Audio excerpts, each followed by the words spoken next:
Hello guys, कैसे हो आप सब। आई होप कि आप बहुत बढ़िया होगे गाइस। मैं जसदीप सिंह आज आपके सामने लेकर आया हूँ गाइस कंप्यूटर आर्किटेक्चर का, जो कि हमारा पार्ट चल रहा था बीच में गाइस। उसी पार्ट को आज हम बिल्कुल कंप्लीट करेंगे। आप सबको नॉलेज होगी गाइस कि हमने सबसे पहले इनपुट डिवाइस किए थे, फिर गाइस इनपुट डिवाइस के बाद गाइस हमने किया था आउटपुट डिवाइस, और फिर उसके बाद गाइस आप सबको नॉलेज होगी कि हमने एक डायग्राम बनाया था जो कि मेरे पीछे आपको दिख रहा होगा। उस डायग्राम के अंदर हमने नॉलेज ली थी गाइस कि इनपुट डिवाइस क्या होता है, आउटपुट डिवाइस क्या होते हैं, और बीच में हमने सीपीयू को रखा था। और गाइस सीपीयू के अंदर हमने सेंट्रल प्रोसेसिंग यूनिट जो कि कंट्रोल करने का काम करती थी, नियंत्रित करने का काम करती थी। तो गाइस आज हमारी जो बारी है कंप्यूटर आर्किटेक्चर में वो सीपीयू की ही है गाइस, ध्यान रखिएगा। जिसके अंदर हमको सीखना पड़ेगा कि इसके अंदर ALU का मतलब क्या होता है, जिसे हम गणनाएं करने के लिए यूज़ लेते हैं, गणितीय तार्किकता जिसे बोलते हैं, उसका यूज़ कैसे होता है। उसके बाद गाइस थोड़ी सी और आगे अगर हम बात करते हैं तो थोड़ा सा और आगे चलते हैं तो इसमें स्टोरेज यूनिट कैसी होती है। तो गाइस इसके बारे में सारी की सारी बातें हम आज सीखेंगे, जो कि हमारा कंप्यूटर आर्किटेक्चर का पार्ट है गाइस। तो चलिए चलते हैं क्लास के अंदर राइट नाउ।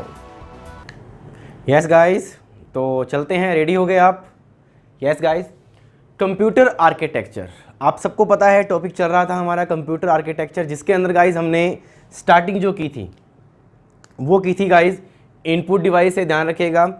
आप अपनों ने किया था आउटपुट डिवाइस, और उसके बाद मैंने बताया था कि ये इसको कंट्रोल करने की क्या होती है, यूनिट होती है। यानी कंप्यूटर के भाग के अंदर सबसे पहले इनपुट करना होता है, उसके बाद CPU उसे नियंत्रित करता है, और उसके बाद हमें क्या चाहिए होता है, आउटपुट चाहिए होता है। तो गाइज़ ये चीज़ें हमने डायग्रामेटिकली हमने उस दिन समझी थी हमारे एग्ज़ाम के अंदर और हमारे व्यू के अकॉर्डिंग।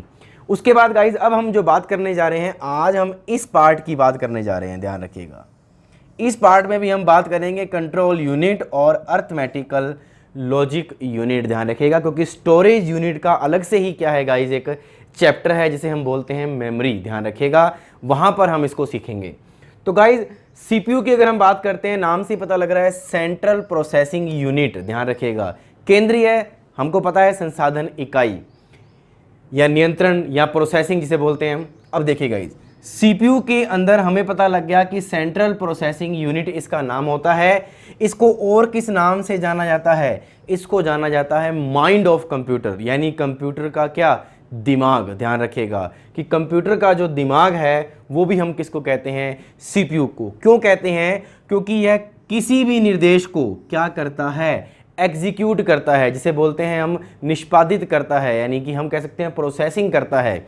अब गाइज किसी भी निर्देश को एग्जीक्यूट करना ही, ध्यान रखना, क्या कहलाता है, इंस्ट्रक्शन ऑफ सेट कहलाता है। ये क्वेश्चन आया हुआ है एग्जाम के अंदर, इंस्ट्रक्शन ऑफ सेट, ये ध्यान रखिएगा। इंस्ट्रक्शन ऑफ सेट का मतलब क्या होता है गाइज, कि किसी भी निर्देश को जब एग्जीक्यूट किया जाता है तो वह जो CPU होता है एक यूनिक नंबर लेता है। क्या लेता है गाइज, एक यूनिक आइडेंटिफाई नंबर ले लेता है, उसमें कन्वर्ट कर लेता है उन चीज़ों को, और उन चीज़ों को ही, उन कोड को ही क्या कहा जाता है, इंस्ट्रक्शंस ऑफ सेट कहा जाता है। उस कोड को ही क्या कहा जाता है, इंस्ट्रक्शंस ऑफ सेट। तो गाइस ध्यान रखिएगा, RKCL का क्वेश्चन है कि किसी भी निर्देश को एग्जीक्यूट करने के लिए वह उसे किस में बदलता है, तो यूनिक नंबर में बदलता है। यूनिक नंबर क्या है, इंस्ट्रक्शंस ऑफ सेट है। आगे गाइज सेंट्रल प्रोसेसिंग यूनिट में, इसमें प्रोसेसिंग यूनिट और ALU का मतलब होता है गाइज अर्थमेटिक लॉजिक यूनिट, ध्यान रखिएगा, जो कि गणितीय गणनाएं करने के क्या आता है, काम आता है। तो इसमें प्रोसेसिंग यूनिट व ALU ऑपरेशंस क्या होते हैं, निष्पादित होते हैं। ये ध्यान रखिएगा, इनके बिना CPU क्या है, अधूरा है। क्योंकि हम आज अगर कुछ भी उसको आदेश देते हैं कंप्यूटर को, तो फटाफट आपके सामने क्या आता है, आंसर आता है। तो गाइज वो आंसर पाने के लिए ही क्या किया जाता है, ALU ऑपरेशंस का यूज़ किया जाता है। उसके बाद गाइज थोड़ा सा आगे चलते हैं कि जो CPU है वह कंप्यूटर के संपूर्ण ऑपरेशंस को क्या करता है, नियंत्रित करता है। संपूर्ण टोटल जो वर्क उसको इनपुट दिया जाएगा वो उसको आउटपुट में बदलने के लिए पूरा का पूरा क्या करेगा, उसको नियंत्रित करेगा, उसको कंट्रोल करेगा। यानी कि सीपीयू कंप्यूटर के संपूर्ण ऑपरेशंस को, यानी जो भी आप उसको दोगे आदेश, उसको क्या करता है, नियंत्रित करता है। फिर गाइस इसके अंदर एक छोटी सी बात आती है माइक्रो प्रोसेसर की। आपने पहले भी पढ़ा हुआ है हमारी पीढ़ियों के अंदर, आप सबको पता होगा। फर्स्ट पीढ़ी में हमने वैक्यूम ट्यूब का इस्तेमाल किया था, सेकंड पीढ़ी में ट्रांजिस्टर का इस्तेमाल किया था, और उसके बाद उन्हीं ट्रांजिस्टर से आईसी बना था, फिर माइक्रो प्रोसेसर में कन्वर्ट हुआ था। तो गाइस वही चीज़ें यहाँ पर हैं कि माइक्रो कंप्यूटर के सीपीयू में, जो माइक्रो कंप्यूटर होता है उसके जो सीपीयू होता है उसमें क्या होते हैं, उन्हें ही क्या कहा जाता है, माइक्रो प्रोसेसर कहते हैं। यानी माइक्रो कंप्यूटर के सीपीयू को ही क्या कहा जाता है, माइक्रो प्रोसेसर कहा जाता है, ध्यान रखिएगा। और अगर आपको बता दें गाइस कि माइक्रो प्रोसेसर विश्व के अंदर सबसे पहला किस कंपनी ने बनाया था, इंटेल कॉरपोरेशन ने बनाया था, ध्यान रखिएगा। कौन सा, इंटेल 4004 यानी इंटेल 4004, जो कि गाइस जनवरी 1971 में बनकर बिल्कुल तैयार हो गया था, लेकिन जनता के लिए इसे मार्च 1971 के अंदर इसे क्या किया गया था, माइक्रो प्रोसेसर को लॉन्च किया गया था, ध्यान रखिएगा। और अगर हम बात करते हैं गाइस कि फर्स्ट माइक्रो प्रोसेसर का नाम क्या था, तो फर्स्ट माइक्रो प्रोसेसर का नाम था, ध्यान रखिएगा, क्या चीज़, शक्ति। क्या नाम था गाइस, शक्ति, ध्यान रखिएगा। फर्स्ट माइक्रो प्रोसेसर का नाम था शक्ति, ध्यान रखिएगा, जो कि आईआईटी मद्रास के द्वारा गाइस बनाया गया था, ध्यान रखिएगा। आईआईटी मद्रास के द्वारा बनाया गया था। जुलाई 2018 में इसका क्या हुआ था, विकास हुआ था। कौन सा, शक्ति, ध्यान रखिएगा, माइक्रो प्रोसेसर फर्स्ट। उसके बाद गाइस जो इंटेल 4004 था, जो माइक्रो प्रोसेसर था, उसमें कितने ट्रांजिस्टर लगे हुए थे, उसमें 2300 ट्रांजिस्टर लगे हुए थे। कितने लगे हुए थे, 2300, ध्यान रखिएगा। और ट्रांजिस्टर किस पीढ़ी में यूज हुआ था, आप सबको पता है, सेकंड पीढ़ी में यूज हुआ था। माइक्रो प्रोसेसर की जो गाइस स्पीड होती है वो किस में मापी जाती है, हर्ट्ज में मापी जाती है। आप सबको पता होगा हर्ट्ज में मापी जाती है। किसकी स्पीड, माइक्रो प्रोसेसर की जो स्पीड होती है वह हर्ट्ज में मापी जाती है। आपको बताऊंगा अभी हर्ट्ज क्या होता है। अब गाइस माइक्रो प्रोसेसर की अगर हम बात करें, ये क्या करता है, सीपीयू के अंदर वाले भाग और बाहर वाले भाग दोनों को क्या करता है, नियंत्रित करता है। उसे ही क्या कहा जाता है, माइक्रो प्रोसेसर कहा जाता है। और वही माइक्रो प्रोसेसर सीपीयू का ही भाग है जो कि माइक्रो कंप्यूटर के अंदर लगा हुआ होता है। तो गाइस मैं चाहूंगा कि फटाफट इसका स्क्रीनशॉट ले लीजिए, फिर हम आगे चलते हैं और आपको हर्ट्ज के बारे में बताता हूं। यस गाइस, फटाफट स्क्रीनशॉट ले लीजिए। यस गाइस, देखिएगा, माइक्रो प्रोसेसर की जो स्पीड होती है गाइस वो हर्ट्ज में मापी जाती है, आप सबको पता है। और इसको बोलते हैं गाइस 1 साइकिल, ध्यान रखिएगा, 1 साइकिल ए सेकेंड, ये ध्यान रखिएगा गाइस, 1 साइकिल ए सेकेंड, यानी एक साइकिल जो है वो 1 सेकेंड में पूरी करता है, वो होती है इसकी क्या गाइस, हर्ट्ज, ध्यान रखिएगा। अब आपके सामने है, फटाफट स्क्रीनशॉट तो आपने ले लिया है, चलते हैं हम नेक्स्ट पार्ट के ऊपर, देखिएगा। हाँ जी गाइस, अब देखिएगा, हमने अभी तक सीपीयू के बारे में सीख लिया है कि सीपीयू क्या चीज़ है। सीपीयू एक सेंट्रल प्रोसेसिंग यूनिट है जो कि नियंत्रित करती है हमारे द्वारा दिए गए इनपुट को, और हमें जो प्राप्त करना है आउटपुट, उसको नियंत्रित करने का काम करता है कौन, सीपीयू करता है। अब गाइस उसी सीपीयू के कुछ ना कुछ क्या है, उसके कुछ ना कुछ वर्क हैं, कार्य हैं। उस कार्य के अंदर हम देखते हैं गाइस कि हमारा कैसे कैसे एग्जीक्यूट करना है सीपीयू के कार्य। गाइस सबसे पहले सीपीयू का अगर हम कार्य की बात करते हैं, आपके सामने है, यह निर्देशों तथा डाटा को, यानी जो भी आप उसको निर्देश दोगे वो, और जो उसके पास डाटा होगा वो मेन मेमोरी से, ध्यान रखिएगा, किससे, मेन मेमोरी से रजिस्टर में ट्रांसफर करता है। ध्यान रखिएगा गाइस, मेन मेमोरी आपकी होती है जो कि आप सबको पता होगा। जैसे अपने बात कर लेते हैं, आपकी एक तो होती है प्राइमरी मेमोरी और एक होती है क्या, सेकेंडरी मेमोरी। उसी तरह गाइस इसकी मेन मेमोरी की भी यहाँ पे बात आती है। तो गाइस यह निर्देशों तथा डाटा को मेन मेमोरी से रजिस्टर्स में क्या कर जाती है, ट्रांसफर कर जाती है। अब गाइस यहाँ पर एक थ्योरम आई है, वो थ्योरम है रजिस्टर, ध्यान रखिएगा। ये रजिस्टर क्या होते हैं, तो गाइस आपको बता दें कि सीपीयू जो रजिस्टर्स होते हैं वह प्रत्येक इंस्ट्रक्शन को सीपीयू द्वारा एग्जीक्यूट किया जाता है। ये आप सबको पता है कि जितनी भी इंस्ट्रक्शंस होंगी, जितनी भी आप उसको निर्देश दोगे, वो सीपीयू द्वारा क्या की जाती हैं, क्रियान्वित की जाती हैं, यानी एग्जीक्यूट की जाती हैं। किसी भी इंस्ट्रक्शन एग्जीक्यूट होने पर यानी कोई भी अगर कोई आपकी जो इंस्ट्रक्शंस हैं, जो आपके निर्देश हैं या सूचनाएं हैं, वो अगर क्रियान्वित हो जाती हैं, उस इंफॉर्मेशन ट्रांसफर होती हैं, इन सूचनाओं के आदान प्रदान को तेज गति व अच्छे रिजल्ट लेने के लिए सीपीयू द्वारा मेमोरी यूनिट का यूज किया जाता है, वही यूनिट क्या कहलाती है? रजिस्टर कहलाती है। गाइस मैं थोड़ा सा मेरे तरीके से बता दूं आपको, हालांकि मैंने यहाँ आपको मेरी लैंग्वेज में ही लिखा था, लेकिन फिर भी मैं इसको और करता हूँ। जैसे गाइस आप सबको पता है, जो भी इंस्ट्रक्शंस होती हैं वो सीपीयू क्या करता है? पहले एग्जीक्यूट करता है, क्रियान्वित करता है। तो उसको क्रियान्वित करने के लिए क्या चाहिए होती है? स्पीड चाहिए होती है। अब आज आप अगर कोई इनपुट कर देते हो और सामने स्क्रीन पर आपके पास 5 मिनट बाद आए, तो गाइस आपको कैसा महसूस होगा? तो उसके लिए क्या होता है कि जो सीपीयू होता है वो बिल्कुल अपने नज़दीक में एक ऐसी मेमोरी रखता है जो इनबिल्ट होती है गाइस सीपीयू के साथ। बिल्कुल उस मेमोरी का नाम क्या रखा जाता है? रजिस्टर रखा जाता है। क्या रखा जाता है? रजिस्टर। वापस रिपीट कर रहा हूं, किसी भी इंस्ट्रक्शन एग्जीक्यूट होने पर इंफॉर्मेशन ट्रांसफर होती है। नेचुरल सी बात है, इंफॉर्मेशन एक जगह से कहां जाएगी? दूसरी जगह पर। जैसे देखो लिखा हुआ है, मेन मेमोरी से रजिस्टर में ट्रांसफर करता है, तो ट्रांसफर होती है। इन सूचनाओं के आदान प्रदान को क्या करने के लिए? तेज गति और अच्छे रिजल्ट लेने के लिए, यानी बहुत जल्दी हमें रिजल्ट मिले, वह देने के लिए सीपीयू द्वारा एक मेमोरी यूनिट का क्या किया जाता है? यूज किया जाता है। वो क्या कहलाती है गाइस? रजिस्टर कहलाती है। ध्यान रखिएगा, जो कि सीपीयू के बिल्कुल क्या होती है? नज़दीक होती है, और जो सबसे ज़्यादा क्या होती है? तेज गति की मेमोरी होती है। आप सबको पता होगा, इस मेन मेमोरी के अंदर गाइस हम कुछ भी ले सकते हैं। ध्यान रखिएगा, चाहे आपकी प्राइमरी मेमोरी ले लीजिए, चाहे आपकी सेकेंडरी मेमोरी ले लीजिए। ध्यान रखिएगा, दोनों चीज़ें आ जाती हैं। अब गाइस यह मेन मेमोरी का हिस्सा नहीं होती है। ध्यान रखिएगा, यानी जो ये रजिस्टर होती है, ये मेन मेमोरी से कहाँ होती है? बाहर होती है। ध्यान रखिएगा, यानी ये मेन मेमोरी का हिस्सा माना नहीं जाता है। होती उसके बिल्कुल साथ है, लेकिन माना नहीं जाता, क्योंकि इसको अलग रख लिया जाता है, क्योंकि यही तो क्या करती है? स्पीड बढ़ाती है। इसलिए इस मेमोरी के अंदर हम किसको लेते हैं? आपको सबको पता लग गया होगा अब तो, प्राइमरी मेमोरी और सेकेंडरी मेमोरी। ध्यान रखिएगा, कैशे मेमोरी हम यहाँ पर यूज ले सकते हैं। ध्यान रखिएगा, इसका उपयोग उसके मेमोरी के आधार पर क्या होता है? क्रियान्वित किया जाता है। अब गाइस आपको बता दें कि जो रजिस्टर्स होते हैं ये भी कई प्रकार के होते हैं, आगे हम इसको ढंग से सीखेंगे। रजिस्टर्स जो होते हैं गाइस, उसमें सबसे पहले नंबर पे आता है मेमोरी एड्रेस रजिस्टर। ध्यान रखिएगा, जो उसकी लोकेशन को बताता है, उसकी जो इंस्ट्रक्शन होती है, सूचनाएं होती हैं, उनकी लोकेशन को बताता है। सेकंड नंबर पे आता है गाइस मेमोरी बफर रजिस्टर। ध्यान रखिएगा, इस मेमोरी बफर रजिस्टर के अंदर क्या होता है गाइस? जो आपने रिजल्ट प्राप्त करना है उसके बारे में जो बताता है, वो कौन सा बताता है? Memory buffer result.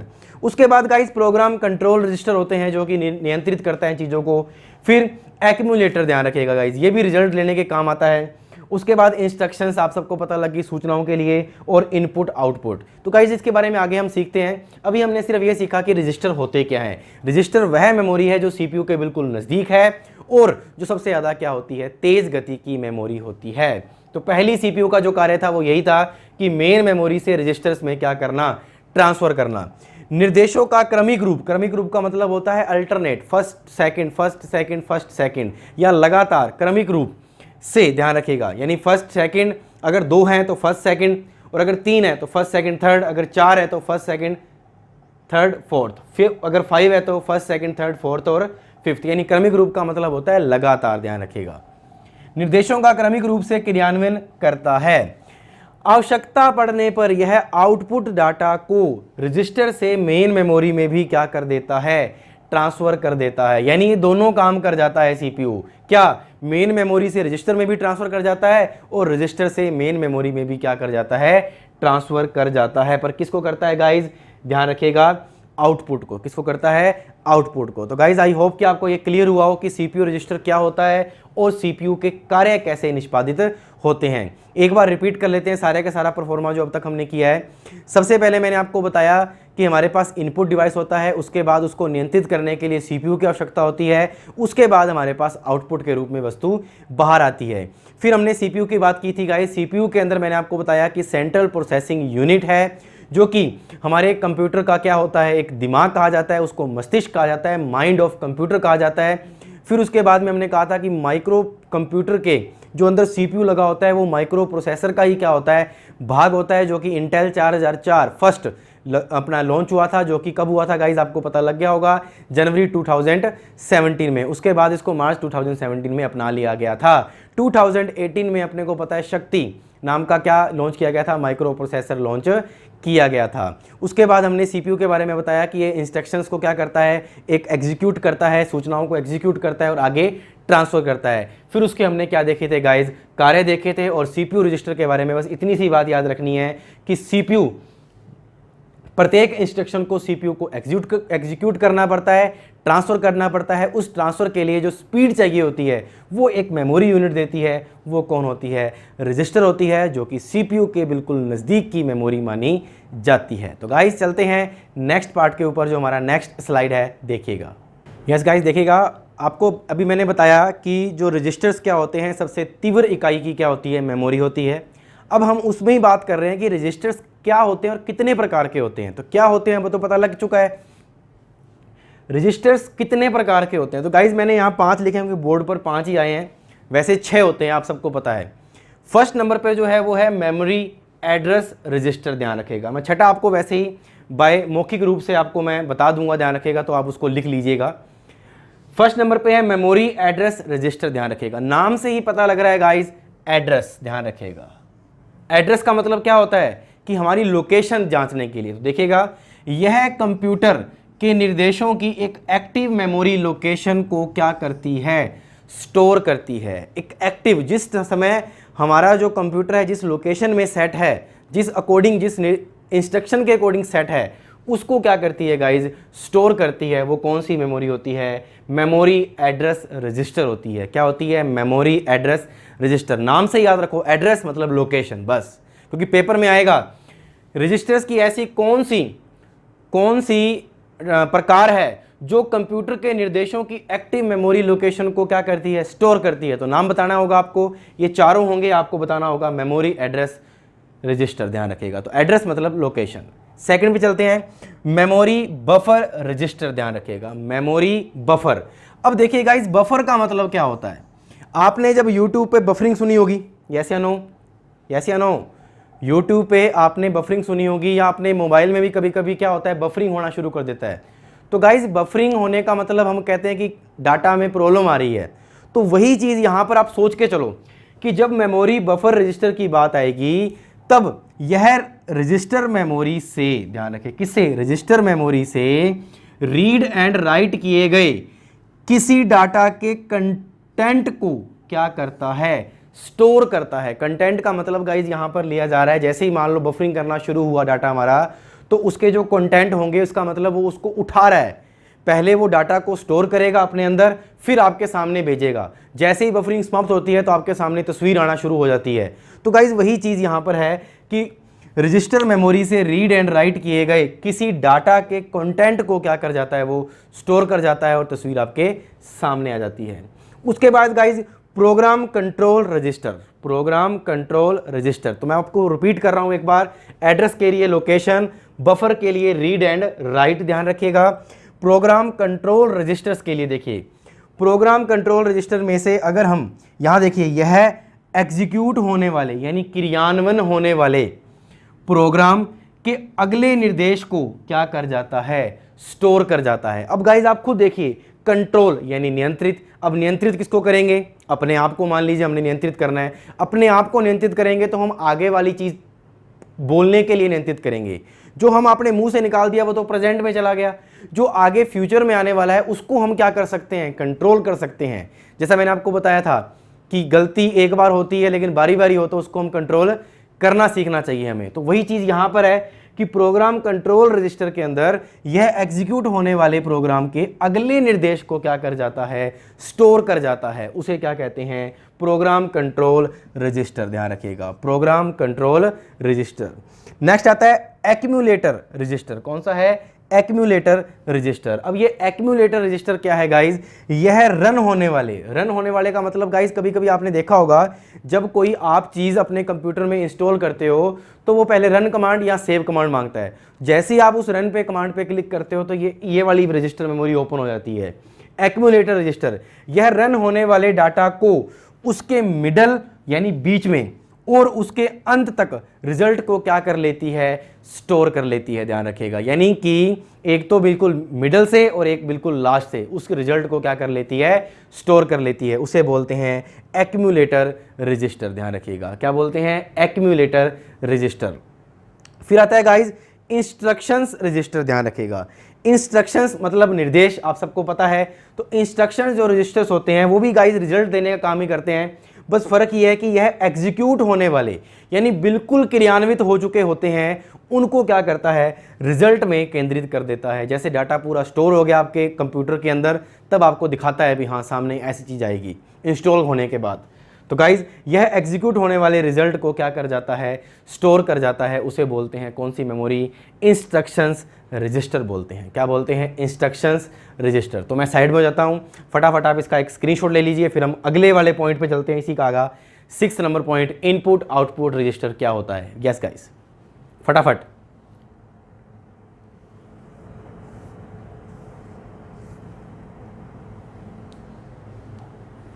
हाँ जी गाइज, आई होप कि आपने ले लिया होगा इसका स्क्रीनशॉट। अब चलते हैं, हमारा 6 नंबर है, मौखिक रूप में बता देता हूँ आपको मैं। 6 नंबर पर आता है गाइज इनपुट आउटपुट रिजल्ट, ध्यान रखिएगा। इनपुट आउटपुट रजिस्टर जो होते हैं गाइज, उसके अंदर क्या होता है, सूचनाओं के, ध्यान रखिएगा, आवागमन और वापस आना, यानी इनपुट और आउटपुट दोनों चीज़ें करना, ये रजिस्टर का क्या होता है, काम होता है। उसके डाटा को क्या करता है गाइज, वो स्टोर करता है। वो होता है इनपुट आउटपुट रजिस्टर, यानी सूचनाओं के आदान प्रदान को स्टोर करना ही क्या कहलाता है, इनपुट आउटपुट रजिस्टर कहलाता है। तो गाइज आई होप कि आपको ये चीज़ क्लियर होगी। कंप्यूटर आर्किटेक्चर के अंदर हम सीपीयू का पार्ट पढ़ रहे हैं और सीपीयू के पार्ट में हमने अभी तक सिर्फ और सिर्फ सीपीयू के बारे में सीखा और रजिस्टर के बारे में सीखा। अब गाइज हम सीखते हैं इसी के अंदर कैशे मेमोरी क्या होती है। कौन सी मेमोरी, कैशे मेमोरी, ध्यान रखिएगा। हम मेमोरी के प्रकार में भी जाएंगे, ध्यान रखिएगा। वहाँ पर सिर्फ हम पढ़ेंगे प्राइमरी और सेकेंडरी, वहाँ पर ये कैशे मेमोरी रजिस्टर मेमोरी नहीं पढ़ेंगे, क्योंकि ये सीपीयू के साथ अटैच होते हैं, इसलिए हम सीपीयू के आसपास वाली चीज़ें पढ़ना अभी औचित्य समझते हैं। फिर उसके बाद में हम पढ़ेंगे हमारा लास्ट पॉइंट, जिसे बोलते हैं, आप सबको पता है, AUI, सॉरी, उसके बाद हम पढ़ेंगे गाइज अर्थमेटिकल लॉजिकल यूनिट, यानी ALU, ध्यान रखिएगा। कौन सी पढ़ेंगे, ALU। तो चलते हैं, देखिएगा।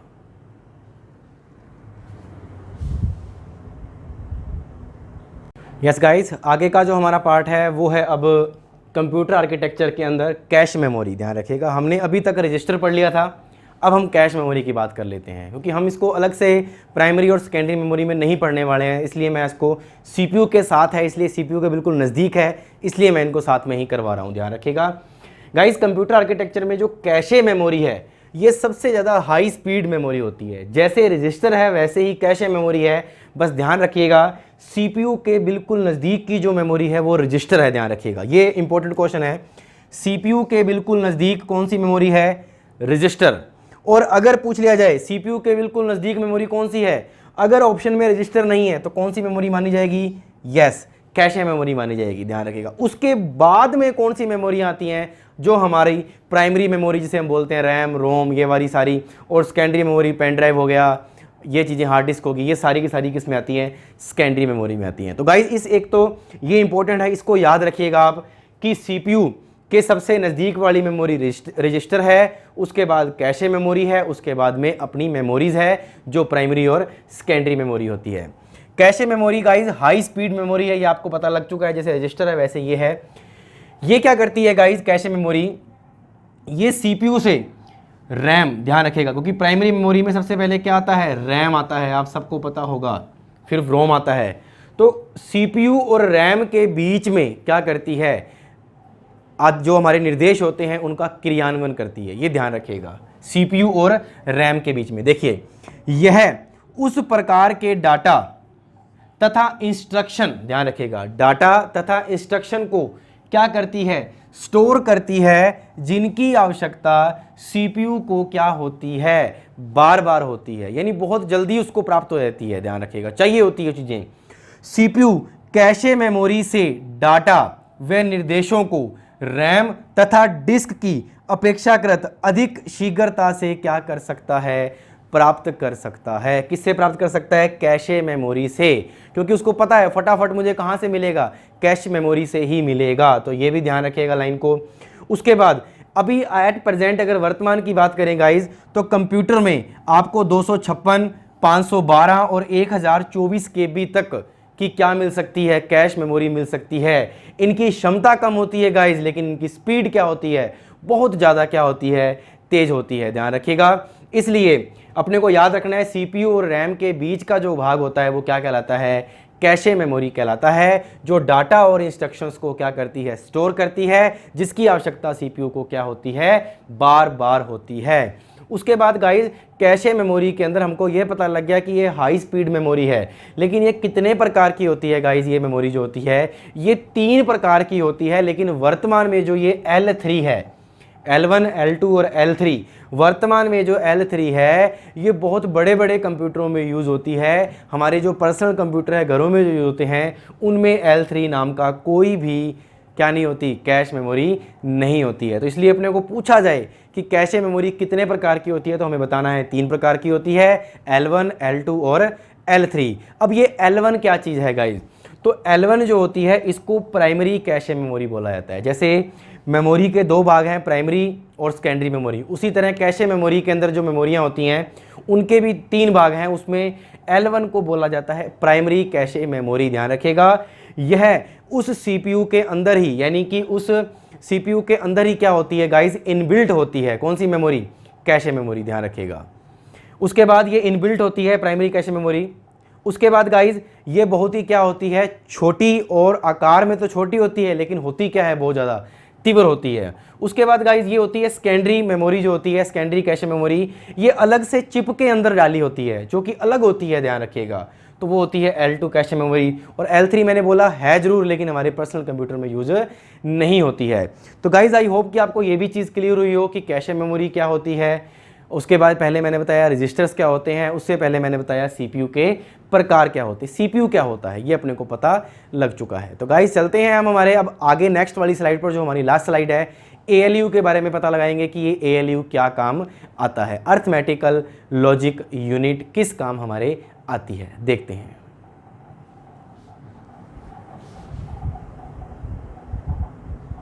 यस गाइस, तो हम आज के जो अंतिम पार्ट पर पहुंच चुके हैं, और वो जो अंतिम पार्ट है गाइस वो है हमारा CPU के मेन कितने पार्ट होते हैं, 3 पार्ट होते हैं गाइस, ध्यान रखिएगा, जो कि ALU, उसके बाद कंट्रोल यूनिट और उसके बाद मेमोरी यूनिट। हमने हालांकि मेमोरी यूनिट में भी 2 चीज़ें पढ़ ली हैं, एक तो रजिस्टर पढ़ लिया है और एक कैशे मेमोरी पढ़ ली है, ध्यान रखिएगा। अब अगर गाइस बात करते हैं, जो ये ALU है ये वास्तव में कंट्रोल यूनिट से ही डाटा को प्राप्त करती है, यानी जो कंट्रोल यूनिट होती है CPU का जो भाग है वहीं से ही डाटा को क्या करती है, निर्देशित करती है। तो हम सबसे पहले ALU के बारे में बात करेंगे, अर्थमेटिक लॉजिक यूनिट। अब गाइस नाम से पता लग रहा है अर्थमेटिक, यानी इसके अंदर क्या होगा, कुछ गणितीय क्रियाएं होंगी, जैसे प्लस, माइनस, गुणा, भाग, ये गणितीय क्रियाएं होती हैं।